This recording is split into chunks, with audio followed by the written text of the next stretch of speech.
అంటే దేవుడే చెప్తున్నాడు, నా కుమారుడిని నా కుమార్తె అని. అంతకంటే మనకి ఏ బాధ్యత కావాలి? దేవుడి మందిరంలో ఈ దినాన, ఈ రెండో దినాన, ఈ 2వ నెలతో ప్రవేశించేటటువంటి భాగ్యాన్ని ఇచ్చి ఉన్నాడంటే మనం ఆయన కుమార్తెలు కాబట్టే కదా. అవునా కదా? ఈ దినాన్ని చూడలేక ఎంతో మంది ఇప్పటికీ కూడా హాస్పిటల్లో ఉంటుంటే ఉంటారు. ఆపరేషన్ చేయించుకుంటూ బాధపడుచు, ఆపరేషన్ చేసినా కూడా అది రివర్స్ అయిపోయి ధనం ఇచ్చేవారు లేక, ఆహారం ఇచ్చేవారు లేక, మరి వారికి అవసరం తీర్చేవారు లేక బాధపడుచు కన్నీరు కావస్తూ ఉంటారు.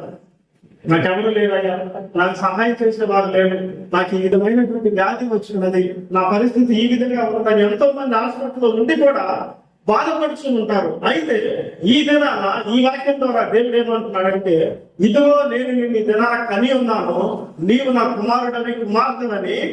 మరి ఈ లేఖనాల ద్వారా దేవుడు మాట్లాడుతున్నాడు. ఒకసారి మనం హాస్పిటల్ దగ్గరికి వెళ్తే భయంకరమైనటువంటి పరిస్థితుల్లో వాళ్ళు